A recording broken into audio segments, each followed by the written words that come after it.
Bienvenidas a Desviades, Un espacio de difusión de memorias maricas. con Fernando Villalba y Damián Schmidt.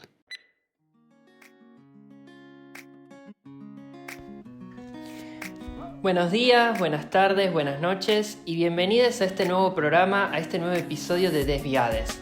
En este episodio vamos a tratar varios temas, pero es un episodio especial, no es como los demás. Porque en esta oportunidad tenemos a una invitada súper hiper especial. Les presentamos a Rosario Sida, historiadora y profe de historia. Hola Ro, ¿cómo estás? Hola Damián, hola Fer, hola a todos. Como bien me presentó Dami, yo soy Rosario, soy profe de historia, vivo en La Matanza. Estoy muy contenta de participar en este proyecto de Desviades, muy contenta de aportar a este proyecto, ¿sí? Y a luchar desde este lugar también para tener un mundo un poquito más igual, así que muy contenta de participar desde el lugar de aliada. Sí, totalmente, ¿no? Es un espacio para luchar, para aprender, para difundir. Y por otro lado tenemos a un viejo conocido de la casa, que es el señor Fernando. ¿Cómo anda, Fernando? Hola, ¿cómo están todos? Yo soy Fernando, ya nos habíamos presentado con Damián en los episodios anteriores, así que nada, un gusto estar otra vez acá, con la presencia de la nueva integrante, y aparte es una participación que me parece que era necesaria para el programa porque es una participación femenina, o sea, tenemos presencia femenina ahora, así que vamos a estar abarcando otros temas también. Exactamente, es un capítulo en el que vamos a abarcar varios temas y con un nombre bastante peculiar, que es el nombre de Matrimonios y algo más. ¿Me querés contar, Fer, por qué elegimos este título? Era un programa que funcionaba entre los años más o menos 1968 hasta más o menos los 2000, ¿no? Lo pasaban acá en la TV Argentina y estuvo varios años. Y entre sus personajes estaba Hugo Arana, que fue noticia estos días porque lamentablemente falleció. También es una forma de reivindicar eso que él trajo al programa, ¿no? Porque era su personaje, el que hacía ahí, era una marica con los estereotipos clásicos. Estaba muy bueno porque iban los invitados y él los entrevistaba y eso, y nada, se copaban, era como una conversación refluida y los chistes eran buenos, no era algo ofensivo. Así que me parece que es algo que hay que rescatar. Sí, porque otorgaba visibilidad, como decís, no era ofensivo y al mismo tiempo era gracioso, o sea que era algo risueño, si se quiere. ¿Vos, Ro, escuchaste alguna vez de Matrimonios y algo más? Sí, he escuchado en estos días, he visto algunos de los capítulos, vi el que invita a la Mona Jiménez y me parece un gran aporte, ¿no? Aparte tener en cuenta el contexto, ya en 1968, 2001, no estamos hablando de hoy en día, donde está más presente las temáticas LGBTQ, así que me parece bastante hasta revolucionario, se puede decir el programa, ¿no? Sí, totalmente. Y bueno, justamente hablando de historia, justamente que es una de las temáticas principales de nuestro podcast, hoy vamos a hablar de dos leyes, de dos procesos en los cuales se luchó por derechos que fueron fundamentales para lo que es la sociedad argentina que hoy en día hemos podido construir. Y para eso, bueno, vamos a hablar de un fenómeno muy importante sobre el cual Ro nos va a poder ir contando con grandes detalles y muy buena especialización sobre el tema. Exactamente, hoy vamos a hablar sobre la ley del voto femenino, cuál fue el contexto en el cual se sancionó, los argumentos que se utilizaron para los votos en contra, ¿sí? A ver qué argumentos habían en ese contexto para 1947. Y además también vamos a hablar de la ley del matrimonio igualitario en la Argentina. Sí, vamos a hacer un paralelismo entre ambas leyes, ¿no? Sus perspectivas, las críticas, la construcción de la ley, ¿sí? Y justamente compararla con los debates de la ley del voto para las mujeres. Vamos a abarcar la segunda parte del glosario que ya habíamos arrancado en el capítulo anterior. Bien, si quieren les voy comentando un poco sobre el voto femenino, ¿les parece? Dale, Ro, te escuchamos. Bien, el voto femenino en Argentina fue una lucha muy fuerte para las mujeres. Este derecho tan importante no estuvo permitido hasta 1947, ¿sí? En la cual se sancionó la ley 13.010. Y el contexto en el cual se sanciona es el de la primera presidencia de Juan Domingo Perón. Bien, igualmente hay que tener en cuenta que desde el año 1920 ya existían luchas feministas para conseguir esta sanción. No solo en Argentina, sino en todo el mundo, ¿no? Las llamadas sufragistas.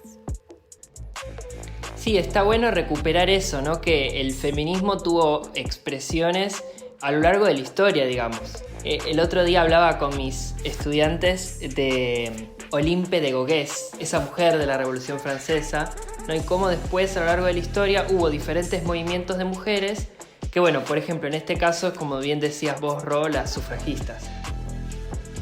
Bueno, por otro lado, tenemos la ley del matrimonio igualitario, que consiguió muchos años después. Y eso fue un derecho que fue conseguido a través de muchas luchas también anteriores. Y bueno, el matrimonio también vamos a ver qué trascendencia tuvo socialmente. Dentro de la ley se comprende el matrimonio, la adopción y la pensión, ¿no?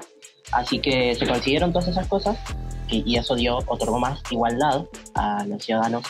Y también yo estaba viendo en algunos videos, bueno, recordemos, ¿no? Recordemosle a la audiencia que se cumplieron a mitad de año 10 años de la sanción del matrimonio igualitario, que también dio un mayor resguardo contra la discriminación. Porque hay un marco jurídico que avala y que protege, digamos, las relaciones no heterosexuales. Entonces, por más de que tal vez, por ejemplo, la ley antidiscriminatoria que existe actualmente está desactualizada, bueno, este marco jurídico por lo menos da un cierto basamento de protección, ¿no? A pesar de que lamentablemente las situaciones de discriminación continúan, ¿no?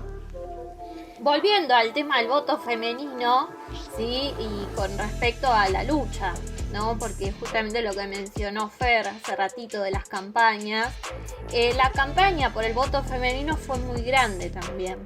Las mujeres marcharon hacia el Congreso, se organizaban, reclamaban por su derecho activamente, hasta se hicieron distintos cortos fomentando la adhesión de aquellas mujeres que quizás no estaban informadas o que incluso había muchas que se preguntaban para qué querían, para qué votar. Sí, recordemos el contexto, bien, el hecho de que las mujeres no voten nos hablan desde de un rol marcado hacia las mujeres bastante fuerte, ¿no? Podemos escuchar una de estas propagandas, el fragmento de una de estas propagandas donde se puede visibilizar las posiciones. Accediendo al pedido de la presidenta del Partido Peronista Femenino, señora Eva Perón, acaba de sancionar la amnistía a la ley de enrolamiento femenino. ¿Irás a votar? Eso no es para mí. Es una ley. Hay que cumplirla. Señora, por los derechos cívicos de la mujer se ha luchado años y años en todo el mundo. Esta es una conquista. Pero innecesaria. Te imagino pensando en candidatos y votando. Esas son cosas de hombre. No. Esas son cosas de nosotras también. Y del mayor o menor acierto de una elección puede depender la estabilidad de los hogares. Lo que yo no pienso molestarme por nada de eso. Ah, no, esa indiferencia de ustedes es absurda, antipatriótica. La mujer puede y debe votar. Debe elegir, apoyar y votar a quienes crean más capacitados para cuidar y procurar el bienestar presente nuestro y el futuro de nuestros hijos. Para que la Argentina sea socialmente justa, económicamente libre y políticamente soberana, como dice el preámbulo de la Constitución. ¿Quiere decir entonces que nosotras también decidiremos? Sí, ustedes ahora también decidirán quiénes serán los más capaces de llevar a la Argentina a los grandes destinos que tiene asignados. Pero para nosotras es mucha responsabilidad. Ese es el gran honor que se nos ha dispensado gracias a la lucha de Eva Perón. Reconocer que nosotras, las mujeres argentinas, merecemos la enorme responsabilidad de decidir también el destino de la patria. Qué tremendo escuchar, esto no es para mí, esas son cosas de hombres. Además, con el empadronamiento, la mujer obtuvo su libreta cívica, porque hasta ese entonces la única documentación con la que contaba era su partida de nacimiento.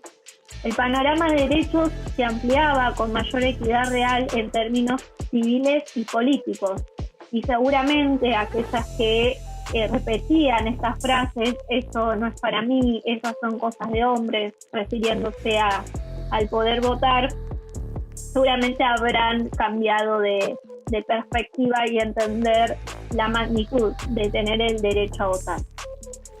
Sí, totalmente. Y saben que hoy Alejandro Modarelli, que es un escritor muy reconocido dentro de la comunidad LGBTIQ, publicó en Twitter una foto, un incunable, en el sentido de que es una foto que nunca antes se había mostrado, de Mirta Legrand en la época en la que se había sancionado la ley del voto femenino, agradeciendo por la sanción de la ley. Wow, eso es una reliquia. Totalmente. Vimos a la Mirta peronista. Sí.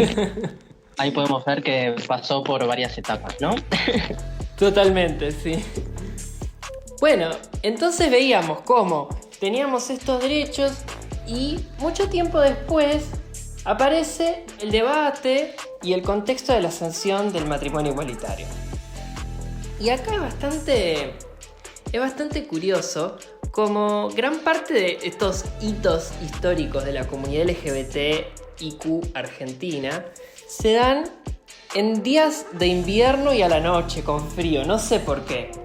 Pero no sé si te acordás, Fer, que bueno, por ejemplo, la primera marcha del orgullo también, en pleno invierno, de noche. Y acá también tenemos 15 de julio, a un horario no de noche, de madrugada ya, se aprueba la ley del matrimonio igualitario, ¿no? Con esta idea de igualar en derechos. Sin embargo, como toda ley y como toda lucha social, esto no se da de un momento para el otro, sino que veníamos de todo un contexto tanto nacional, regional e internacional en donde se venía ya luchando por estas ideas. La primera estrategia que tomaron les activistas LGBTIQ fue hacer amparos ante la justicia para exigir el casamiento, más allá de que todavía el marco legal no estaba.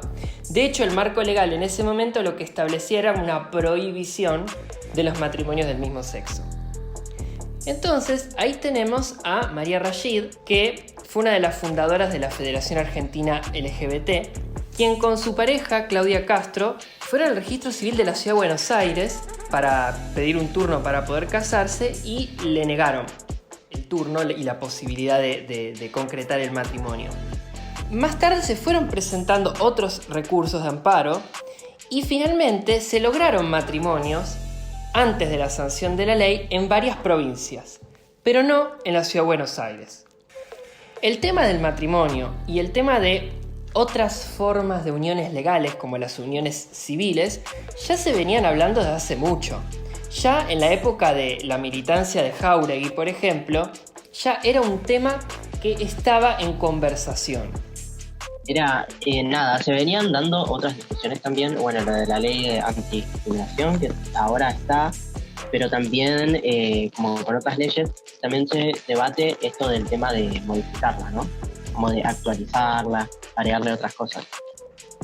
Sí, y también una cosa que estábamos pensando el otro día y que se las comenté, era ¿qué recuerdan ustedes, no? Porque vieron que, bueno, también en la historia está la memoria, ¿no? ¿Qué recuerdan ustedes de ese momento, de ese año 2010 y del debate? A ver, empecemos por Ro. Bien, yo hace 10 años tenía 16 años y la realidad es que mucho no me acuerdo del debate, pero a la vez eso nos habla mucho de la conciencia que se tenía en el momento, ¿no? Porque yo recuerdo en la escuela que no se hablaba sobre lo que estaba pasando, no se hablaba sobre lo que se estaba debatiendo, de la importancia, ¿no? Y ahí también podemos unirlo con lo que pasa en el presente con la ley del aborto, ¿verdad? porque hoy como docente yo veo que mis estudiantes están comprometidos, ¿sí? Que hay una militancia, ¿sí? Que saben los debates, los ven, ¿no? Te comentan porque tal persona argumentó tal cosa en contra o a favor, ¿no? Y en esa época, ¿no? Hace 10 años atrás, no se hablaba de eso, ¿no? O por lo menos no estaba tan instalada ni se cumplía la ESI, ¿verdad? Que justamente lo que hace la ESI es comprometer, ¿no? Que poder hablarlo con el estudiante, poder no cumplir el deber de hablar estos temas, ¿bien? Y así que como estudiante recuerdo que no se hablaba, por lo menos en la escuela no había ese compromiso. ¿Y vos, Fer, qué te acordás? Sí, no, yo creo lo mismo. En ese entonces, creo que como Damián, porque tenemos la misma edad, tendríamos 13, 14 años. Tampoco, en la secundaria no se mencionaba. Que yo recuerde, la verdad es que no, pero sí tengo algunas memorias de los noticieros, de cuando televisaban y, por ejemplo, me acuerdo el casamiento de Alex Freire. Ese sí me acuerdo, como que me quedó grabado así, ¿no? Pero él, si mal no recuerdo, se había casado antes de que saliera la ley. ¿Puede ser? ¿Alguno tiene esa información? Sí, hubo muchos casamientos que fueron anteriores a la sanción de la ley, algunos por presentación de amparos, como los que mencionábamos antes, y otros eran en el exterior. Por ejemplo, acá está, César Sigliuti, presidente de la CHA, ¿no? Se había casado en España con su pareja, Marcelo Suntain, y por ejemplo, Gustavo Casals, que es un estudioso también de las temáticas LGBTIQ, se casó con su pareja en Estados Unidos. Después, otra parte de lo que decía Ro, que ahora ve que la juventud está más comprometida con las causas sociales, pero también lo podemos como ir enlazando con todo este recorrido que pasó también, para conseguir la ley del matrimonio igualitario, fue a través de la vuelta a la democracia en el 83, pero que para el colectivo no fue tan así, porque después también la juventud se despolitizó. Entonces ahí es como que vamos viendo una diferencia, ¿no? Contrastando el pasado con el presente. Ese es el contexto, ¿no? Sociopolítico. Sí, y en ese contexto también teníamos esos debates, ¿no? En el Congreso, que tal vez hoy en día nos llaman la atención a veces por el absurdo, a veces por lo interesante de su contenido. Pero ahí tenemos también un paralelo con el 47, en donde también tenemos estos discursos que se daban en el Congreso, discursos que, por cierto, eran hombres todos los que participaban en ese debate, pero que también tenían argumentos de todo tipo. Ro, ¿nos querés contar algunos de esos argumentos? Sí, Dami, te cuento, ¿no? Como decías anteriormente, los invito a todos a imaginarse justamente el Congreso debatiendo si las mujeres pueden o no votar, y justamente esa votación la hacían los hombres, bastante machirulos, podríamos utilizarlo, ¿no? Hay que imaginarse, ¿no? La situación que estos hombres que se creen o que tienen ese poder de decidir y de votar si las mujeres pueden o no votar justamente en elecciones presidenciales, legislativas. ¿Qué se podría argumentar en contra de que las mujeres puedan votar, no? Había muchos varones que exponían que las mujeres no estaban capacitadas para emitir el sufragio porque el cerebro pesaba menos que el del hombre. Chan. Un argumento biológico, entre comillas. Biologicista. Exactamente. Otra frase, pero ya yendo al otro extremo, ¿sí? Que podemos rescatar, que se dijo en ese debate, es: podrán ser diferentes pero nunca inferiores, ¿no? Me parece algo a destacar de ese debate. Y creo que aquellos machirulos, vamos a seguir utilizando, deberían repensar esa frase, ¿no? Porque podemos tener muchas diferencias, ¿no? Todos tenemos diferencias. pero nunca ser inferiores. Y esto abarca a todo tipo de género, a todo tipo de orientación, me parece. Otras frases que se ha dicho en este congreso fue: ¿les gustaría tener una presidente mujer? Si les damos derechos políticos, también podrían acceder a ser presidentes. Chan. ¿Cómo se apoyaban también en la figura de la Constitución, ¿no? En la cual figura que el presidente debería ser un ciudadano y no una ciudadana, ¿no? Como argumentaban en ese momento. Acá podemos ver también la importancia del vocabulario, y es justamente una de las cuestiones que tenemos hoy en día, ¿no? Con el vocabulario inclusivo, ¿no? Y podemos ver en el 47 que el tema del vocabulario ya era algo a debatir, ¿no? Y la preocupación de, ay, mirá si tenemos una presidente mujer, ¿no? Como si fuera que se tomarían malas decisiones solo por el hecho de ser mujer. Pero bueno, después la historia nos mostró que muchos hombres han tomado decisiones bastante malas en nuestro país. También podemos encontrar que en este debate muchos creían que debía ser optativo, ya que rompía con la idea de familia, ¿no? Y esto es un argumento que encontramos en muchos discursos, incluso con el debate del matrimonio igualitario, ¿no? Mucha gente diciendo que tiene esta idea de familia tradicional, mujer-hombre y hijo-hija, ¿no? Y remarcando el hijo y el hija, ¿no? Y en este caso, esto de la familia tradicional también aparecía diciendo que la mujer tiene que estar en la casa, tiene que cumplir tareas domésticas y no tiene el momento o el tiempo como para pensar cuestiones propias de la política o de decidir quién gobernaría nuestro país. Y esto es interesante porque en ambos casos estas ideas de que se rompía con la familia o la familia normal, ¿no? Tiene que ver también con que estas dos leyes estaban atacando, digamos, la hegemonía de lo patriarcal. Porque es interesante ahí recuperar, como decías vos, cómo estos argumentos se repetían en un caso y en el otro.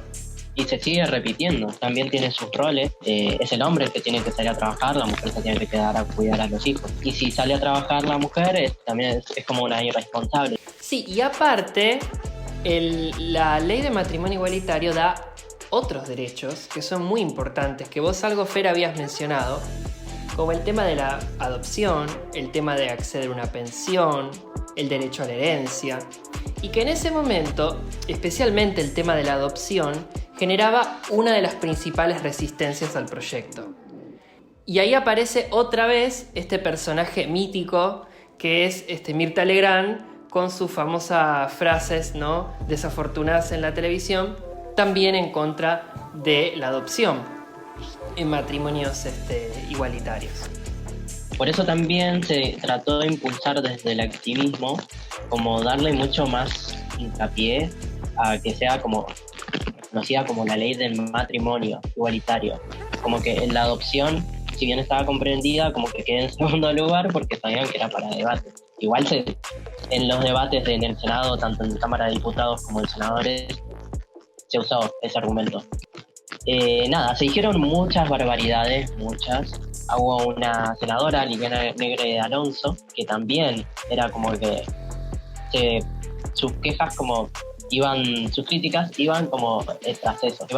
Como, me acuerdo de Los Simpsons. ¿Alguien quiere pensar en los niños? Bueno, ella era más o menos así. Claro. Como que... Sí, eran estas expresiones sociales que, por otro lado, en cuanto a su representatividad política, no respondían solamente a un partido político. Porque la ley sí fue promovida por el partido oficialista, que en ese entonces era el Frente para la Victoria, y tuvo apoyos en diferentes sectores. Hubo sectores de la oposición que acompañaron, sectores de la oposición que no, y lo mismo en el oficialismo. Digo, hay sectores del peronismo, por ejemplo, los Duhalde, ¿sí?, que estaban en contra de la ley. Y una vez aprobada, querían derogarla y rebajarla a que fuera una unión civil. Sí, es como decir, como que estos temas que por ahí siente que atraviesan como más la cuestión moral, trasciende la barrera entre los partidos. Bueno, chicas, no sé si les parece, Yo propongo mencionar a 3 mujeres feministas que han luchado por el voto femenino. Si bien en este espacio reivindicamos la lucha colectiva, es importante mencionar ciertas mujeres en la historia, ¿no? Porque si uno se pone a pensar, la historia, ¿sí?, ha invisibilizado a muchas mujeres que han luchado por los derechos, ¿no? A mí siempre me gusta hacer una pregunta. Siempre digo, bueno, pensá en algún prócer, algún personaje histórico, un personaje histórico que hayas estudiado en la secundaria o que conozcas, ¿no? Y siempre sale San Martín, Napoleón y demás. Bueno, ahora una mujer que haya formado parte de la historia y que se la estudie y se la reconozca, ¿no? Y muchas veces se hace agua en ese tema, y justamente ahora que estamos hablando de el voto femenino, ¿sí? Por eso desde este espacio proponemos remarcar a estas mujeres que han luchado por el voto femenino. Por ejemplo, el caso de Julieta Lanteri, ¿sí?, quien fue una médica, política y feminista italo-argentina, y se convirtió en la 5ª médica recibida en Argentina. Fue discriminada por los varones de su época, ¿sí?, que insistentemente trataron de amedrentar su carrera política y su carrera científica. Y fue muy importante, ya que fundó el Partido Feminista Nacional y la Asociación Universitaria Argentina. Por otro lado, tenemos a Alfonsina Storni, muy reconocida en el mundo de la poesía, ¿no? Es artista, escritora, periodista, dramaturga, anarquista y una de las voces más fuertes a favor de los derechos de la mujer. Y expresaba sus opiniones en las columnas del diario La Nación. Y por otro lado, por último, tenemos a Carolina Muzzilli, que era obrera textil, militante socialista y periodista feminista. No solo que se afilió a los 18 años en el partido, sino que también participó del Centro Socialista Femenino. Dictó conferencias sobre la situación laboral femenina y participó en congresos para difundir los problemas laborales. Y para cerrar este segmento del programa, yo les quería preguntar a ustedes qué nos dejan estas luchas a futuro. Porque si bien se pudieron obtener estos derechos de los cuales estuvimos hablando, yo creo que, no sé si ustedes coincidirán, pero es muy importante luchar para que estos derechos se mantengan, se respeten y, de ser necesario, se amplíen. Así que bueno, ahora pasamos a la segunda parte del programa, en donde vamos a analizar la segunda parte del glosario. Si se acuerdan, en el episodio anterior habíamos hablado de las palabras que se habían formado en la Argentina para hacer referencia a diferentes contextos maricas, LGBT, etc. Digamos, incluso antes de la existencia de la comunidad como hoy existe. Pero en el episodio de hoy lo que vamos a analizar es las palabras que se podrían considerar universales, dentro obviamente tal vez del español o del inglés, pero que se usan ya sea a nivel regional, pero también a nivel global. Así que estas palabras las ordenamos en general recurriendo a cuestiones como la identidad de género, la orientación sexual, el activismo, entre otras. Les invito a repasar y escuchar estas palabras. Bueno, la primera es aliades. Personas que no se identifican como LGBTIQ, pero apoyan la igualdad, la lucha por los derechos y la visibilidad de las personas de la comunidad. Bien, y en ese sentido es muy importante, ¿no? El apoyo de les aliades, porque de hecho al mismo tiempo, ¿no?, la lucha LGBTIQ se articula con otras luchas, ¿no?, como por ejemplo la lucha de los feminismos. Entonces ahí se van generando diferentes alianzas. Bueno, que también, de hecho, los derechos se alcanzan así, de forma colectiva. Entonces, es muy necesario el apoyo. Exactamente, coincido. Es esencial la lucha colectiva. Bien, después tenemos el concepto de orgullo, ¿no?, que es un concepto que se fue desarrollando a partir del surgimiento del movimiento LGBT moderno, que se dio a partir de los disturbios de Stonewall en 1969. Y la idea es afirmar la identidad de uno mismo, tal vez en contra del rechazo de otros sectores sociales. Digo, ante la vergüenza que parece ser un paradigma de la normatividad, la idea del orgullo es afirmarse tal cual uno es y defender lo que siente, lo que ama, entre otras cosas. Toda esta situación se da en un paradigma que, además de ser patriarcal y represivo en el sentido de que es cis heteronormativo.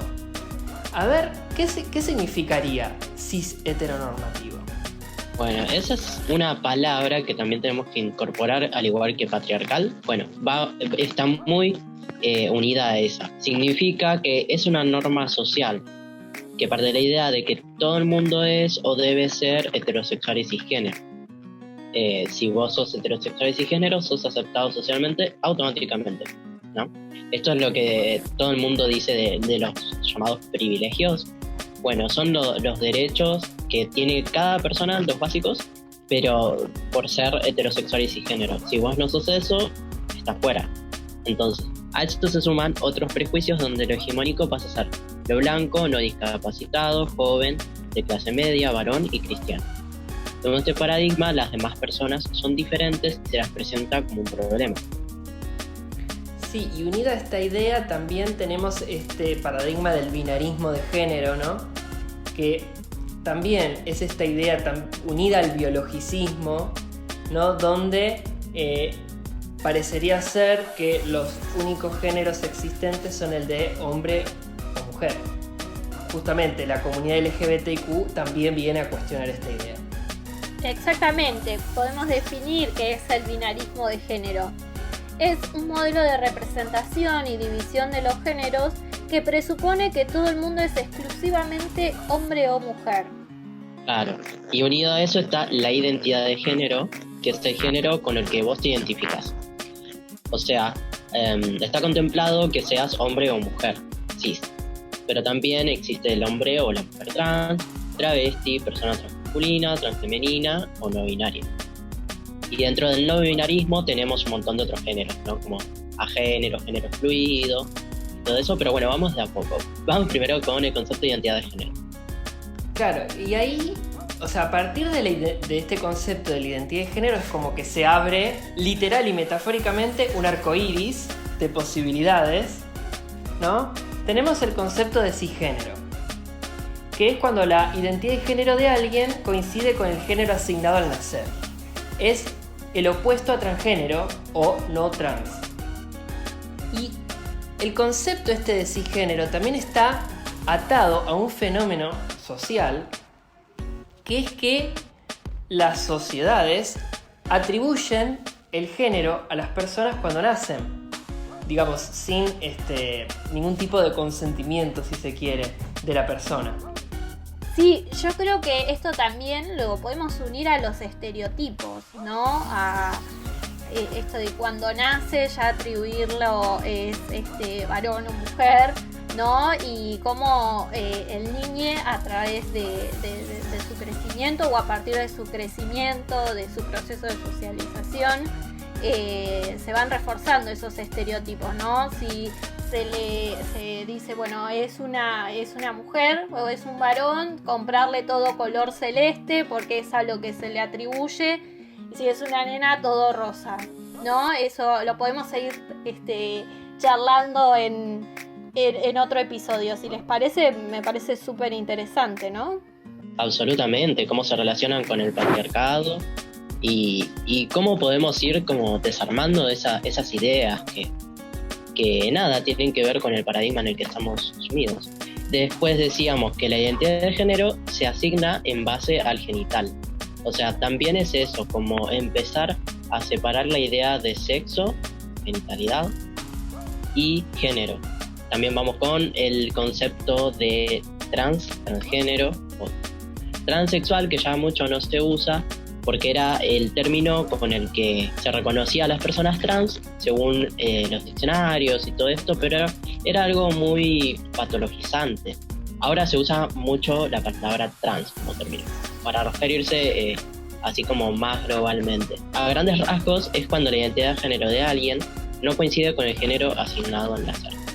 es lo contrario cis, ¿no? Esto no implica necesariamente la necesidad de cirugías de reasignación de sexo u otras intervenciones de modificación corporal. Bueno, también se puede ser transbinario o no binario. Claro, y ahí aparece, ¿no? El conflicto y el rechazo también en gran parte, ¿no? Al concepto de transexual, que en general estaba unido a esta idea de las cirugías de reasignación o la modificación corporal, ¿no? Mientras que, como decía Fer, el concepto de trans es como que abre más posibilidades y da más libertades. Sí, no presupone que tengas que ser de tal manera por ser trans, me parece. Así que en ese sentido sí, es como que amplía la libertad. Y también en el episodio pasado, Fer nos había comentado algunas características de la identidad travesti, ¿no? Que es una identidad que tiene diferentes resignificaciones en el mundo, digamos, y en el español, pero que en el contexto argentino tiene una construcción muy particular y muy rica. ¿Nos querés contar, Fer? Sí, antes habíamos dado la palabra de Loana y bueno, y ahora nos gustaría nombrar lo que dicen Flor Guimaraes, que es otra activista, y Marlene Guayar. Flor dice: la postura que nos lleva a identificarnos como travestis no está determinada terminológicamente de acuerdo a una definición de diccionario. Tampoco existe una diferenciación específica con mujeres trans, tal como que las travestis tengamos 2 tetas y las mujeres trans 3 o viceversa. Simplemente definirse como travesti es un posicionamiento político por toda su connotación disidente, combativa y reivindicativa de nuestra propia historia como comunidad. Así que bueno, ahí tenemos como la identidad travesti como un posicionamiento político. Eso es algo que siempre me pareció muy fuerte. La verdad que nombrarse travesti es poderoso. Después tenemos las palabras de Marlene Guayar, que dice: las travestis somos otra mismidad. No somos hombres, no somos mujeres. No somos hombres que se transforman en mujeres y mujeres que se transforman en hombres. Tienen que dejar de pensar en esa dicotomía egocéntrica con la que se creen que son el eje del mundo. Distingue el travestismo como una práctica y la identidad que es la travestidad, otra manera de transitar la humanidad. Siguiendo con esto de las identidades, podemos sumar otra palabra que es genderqueer, ¿sí? Que en inglés es un término alternativo para designar a una persona que rechaza el modo binario de presunción de género vigente en la sociedad, ¿no? Como lo hablábamos hace ratito de las personas no binarias, ¿no? Estas personas que no se identifican ni como varón ni como mujer.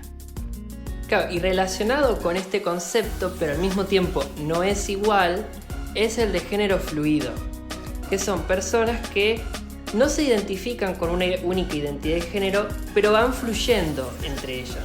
Entonces, hay días que se sienten más de una determinada manera, otros días que se sienten de otra, que van cambiando sus expresiones de género. En ese sentido también, estos temas son como re interesantes como para trabajarlos y para sumar a activistas no binarias de género fluido para que nos den también su punto de vista. Sí, absolutamente. Siempre estamos como dispuestos a escuchar otras voces y aparte nos sirve porque no queremos decir algo equivocado, ¿eh? Así que si alguien se siente ofendido en algún momento, nos bardean, pero de manera constructiva, por favor. Claro, totalmente. Crítica constructiva. Bueno, después tenemos el término de intersexualidad. Son personas sin un sexo cromosomático que las defina dentro del paradigma binario. Sus cromosomas son XXY, también conocidas vulgarmente como hermafroditas. Bueno, antes se decía mucho eso. El término correcto es intersexual o intersex. Normalmente el sexo de nacimiento de muchos niños que nacen intersexuales se define con cirugía. Y eso es tema de debate y repudio por parte de los activistas de la comunidad. Sí, totalmente. Gran parte del activismo tiene que ver también con esta lucha, ¿no? de la medicalización de sus cuerpos, ¿no? De cómo hay como una mutilación sin consentimiento en la niñez para modificar los cuerpos según esta mirada binaria. Para normativizarlo sería, porque siempre se hace como en pro de ir hacia lo normal, ¿no? Como para que la persona intersexual no sufra, como que se dan esos argumentos, ¿no? pero ahí no hay nada que curar. Entonces, desde el activismo intersex es eso lo que se trata de instalar y de hacer repensar, ¿no? De la idea de que las personas intersexuales no tienen nada que cambiar en su cuerpo. Y teniendo en cuenta que Ro es fanática de un cierto programa que está en Netflix, que es un programa super marica, nos va a contar el siguiente concepto. Bien, el programa que menciona Dami es RuPaul, ¿sí? Bien, vamos al concepto y después les comento sobre RuPaul. El concepto es hacer drag, ¿sí? Hacer drag es hombre, es el hombre vestido de mujer, mujer vestida de hombre, normalmente con fines de entretenimiento. Usamos los términos drag queen y drag king para designar a quienes se visten y presentan con una apariencia atribuida al sexo contrario y de manera exagerada, por gusto y diversión, o en medio de un espectáculo alegre y divertido. La drag queen es la reina de la fiesta y el drag king es el rey, ¿sí? Y esto lo podemos apreciar porque realmente yo lo considero un arte, ¿sí? En el programa de RuPaul, donde compiten las drag queens, ¿sí? en distintas, no solo hacen desfiles, ¿sí? Donde muestran cómo se visten siempre tan espléndidas, tan exuberantes, sino también hacen lip sync, sí, que es como la sincronización de los labios a una canción y obviamente es como una performance. Exactamente, ¿no? Se puede observar y apreciar la performance no solo a través de su vestimenta, sino con este juego de Limp Bizkit que está muy bueno y les recomiendo esta serie, este reality en realidad. Y una de las cosas que se estuvo debatiendo en estos últimos años con respecto al drag es que en realidad no hace falta, no es condición tener un cierto género para poder ser drag queen o drag king. De hecho, en el programa de RuPaul hubo ciertos conflictos porque había muchas mujeres que querían participar en el programa y RuPaul no se los permitió. Incluso mujeres que ya habían participado anteriormente en el programa antes de transicionar. Entonces está bueno esta idea, ¿no? Que el drag también implica representar un género, independientemente de cuál sea el de la persona que lo represente, ¿sí? Es una representación artística de un género en particular y en general con rasgos exagerados, ¿no? Es como que la drag queen es como que se representa a la mujer, ¿no? Y el drag king es como el hombre y todos arrasadores. Eso es el concepto de drag, que también es un entretenimiento, está muy bueno. Y bueno, ahí también pueden seguirlo por las plataformas de streaming. Así que sí, lo que tiene de particular es que encarna los estereotipos de género. Sí, totalmente. Y además el drag tiene también una historia de muchas más décadas. De hecho, el primer texto en el cual se menciona esta idea de hacer drag es un texto de Shakespeare. O sea que imagínense, hace cientos de años que existe este concepto. Y el drag después, recorrió varios caminos. En principio recuperando esta idea de Shakespeare teatrales. Pero después, en los circuitos del ballroom, sí, ahí les recomendamos la película Paris is Burning, en donde las comunidades afro de los Estados Unidos también hacían drag, ¿no? De hecho, de ahí surge RuPaul. Y ahí aparece, después tenemos otro concepto, ¿sí? Que es un concepto muy conocido, obviamente, que es el concepto de gay.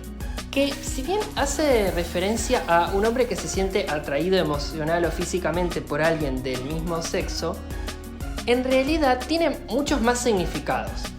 Porque lo gay alude a una cultura, a una forma de vida y una forma de ver el mundo, ¿sí? Una forma de vestirse tal vez, o una forma de concebir, ¿no? La realidad. O tal vez a varias formas de concebir la realidad, maricas, si se quiere. El concepto viene de un préstamo del inglés que significa alegre y pícaro. y acabó utilizándose para denominar de una manera despectiva a los hombres afeminados. Este término, con el tiempo, reemplazó al anterior que se utilizaba, que era el término homosexual. El término homosexual, que si bien existe aún hoy en día, tiene la crítica de que fue concebido por la medicina para referirse a nosotros como que teníamos algún tipo de trastorno o alguna cosa, ¿no? Entonces por eso aparece el concepto gay, que además, bueno, es verdad, es alegre. Y por otro lado, también se utiliza para nombrar, las lesbianas lo utilizan también para nombrarse, ¿sí? Por ejemplo, Ellen DeGeneres, la presentadora famosísima de Estados Unidos, cuando sale del closet también ella se define como gay. Hasta hay un debate de si significa realmente si es un hombre atraído por otro de forma sexual o romántica, de todas las formas que pueden haber de atracción, o si pueden entrar más identidades dentro. Así que bueno, no, como que nada es tan simple, ¿no? Después tenemos el de homosexual, que ya lo nombró Damián, y también era el que se usaba antes para designar a alguien que se siente atraído física o emocionalmente por personas del mismo sexo o género. Claro, estaba esto de que puede tener connotación negativa, entonces se prefiere usar lesbiana o gay. Después está maricón, se originó más bien como un término despectivo. Como ya habíamos mencionado, como con travesti pasaba lo mismo. Entonces este término, bueno, como ya sabemos, designa a un hombre gay o bisexual. Su uso generalmente es un insulto y denota homofobia. En inglés el término es fag, y que significa haz de leña. Y se piensa que está relacionado con una tradición medieval de arrojar a los sombristas al fuego, mientras los criminales convictos eran ejecutados en la hoguera. Bien, seguimos con lesbianas, ¿sí? Y es un concepto que ya lo hemos mencionado en el episodio anterior, ¿sí? Pero lo volvemos a remarcar. Esta palabra se usa para describir a una mujer que se siente emocional o físicamente atraída por mujeres. Esto viene de la antigua Grecia, de la poetisa Safo de Lesbos, ¿sí? Por eso justamente lesbiana. Bien, y después aparecen otros conceptos, ¿sí? En los cuales también, ¿no?, se abre el paraguas de las diferentes orientaciones, ¿no? Entonces tenemos, por ejemplo, bisexual, persona que siente atracción por personas de su mismo género o de diferente género, pudiendo mantener relaciones afectivas o sexuales con esas otras personas. También es interesante mencionar la identidad sexual, que es aquella persona que no se siente atraída sexualmente por ningún otro sexo. Igualmente también hay otras expresiones, como por ejemplo aromántico, que son aquellas personas que no establecen relaciones románticas con otras personas, ¿no? Por otro lado también tenemos la demisexualidad, que son aquellas personas que se sienten atraídas por personas con las cuales establecen vínculos emocionales. Entonces a partir de ahí desarrollan vínculos sexoafectivos. Claro, la demisexualidad está dentro del paraguas de lo asexual, porque la sexualidad también tiene diferentes grados, matices y diferentes etiquetas, ¿no?, para las personas asexuales que por ahí prefieren una etiqueta antes que otra, porque no se define más lo que les pasa con su orientación sexual, cómo se relacionan. Luego tenemos el término queer, ¿sí?, que en término designa lo raro, lo extraño, lo anormal, ¿sí? Se asocia con las designaciones injuriosas como marica o afeminado, que justificaban la burla y la violencia institucional y política sobre ciertos individuos o grupos. ¿Sí? Nos podemos remontar a 1920 o 1930, donde fue tomado por algunos grupos gays para autodesignarse como respuesta a las imágenes sociales. También nos podemos situar en los 60 con los movimientos feministas, gay, lésbicos o queer, especificando la frase "lo personal es político", asociándose con la presencia histórica de estos grupos y sectores. En el activismo por el VIH y SIDA, las políticas queer se dedicaron a combatir las instituciones productoras de estigmas como los medios y la educación, pero también la medicina y las políticas de salud. Actualmente, lo queer plantea que el valor crítico de las diferencias no existe como mera representación o formulación de identificaciones, sino como un desafío justamente a la articulación de luchas políticas. ¿Sí? Ahí tenemos el concepto y pudimos hacer un breve recorrido histórico por el término, ¿no? Que nos aporta tanto a la lucha. Sí, este concepto además es un concepto que se origina en los Estados Unidos, o sea, viene del inglés, toma un gran protagonismo especialmente a partir de justamente las luchas de los años 60. Hoy en día también se sigue utilizando y hay muchas personas que se denominan como queer, que tiene que ver con esta idea de no etiquetar o no establecer tal vez una de las anteriores definiciones, ¿no? Sino que bueno, la identidad queer es una identidad en sí misma, que vendría a justamente, por ejemplo, asociarse con marica en castellano. Sí. Y bueno, llegamos al final del podcast. Esta idea, ¿no? del podcast es justamente difundir información, generar debate.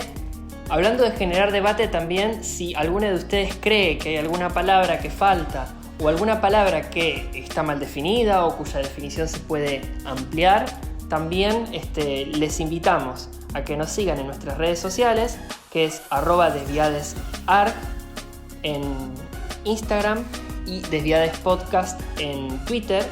Y bueno, obviamente también nos pueden seguir en YouTube como Desviades y Desviades también en Spotify o en cualquiera de las plataformas de streaming que conocen, ¿sí? Que sean Apple Podcast, Google Podcast, entre otros.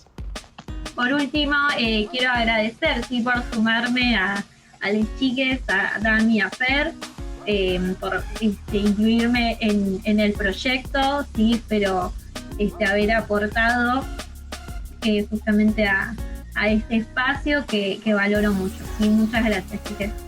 Fue muy linda tu participación, la verdad que nos amplió un montón la visión de lo que veníamos proponiendo con Damián. Nos despedimos y nos encontramos en próximos episodios.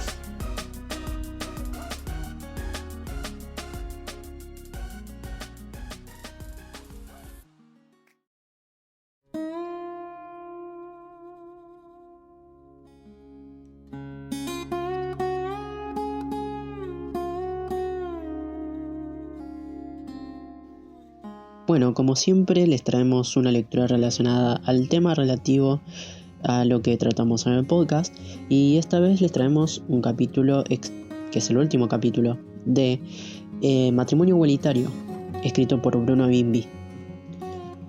Y el mundo no se acabó. La casa más rosada que nunca. El 21 de julio por la tarde, la Casa Rosada era el escenario de un hecho inédito. Decenas de gays, lesbianas, travestis y transexuales hacían fila para entrar con banderas y pines con los colores del arco iris. Adentro, los ministros se sacaban fotos con quienes nunca se habían imaginado que estarían allí algún día, y en las primeras filas, en vez de empresarios, sindicalistas, militares o políticos, había putos, tortas y trabas. La escena hubiese sido tan impensable años atrás que no alcanzaba a hacerse ni siquiera un sueño. En el Salón de los Patriotas Latinoamericanos, rodeada de fotos del Che, Bolívar, Sandino, Artigas, De Vito y Perón, entre otros, una presidenta mujer promulgaba la ley de matrimonio gay. En realidad, ya durante el debate había dejado de ser gay y pasó a ser igualitario.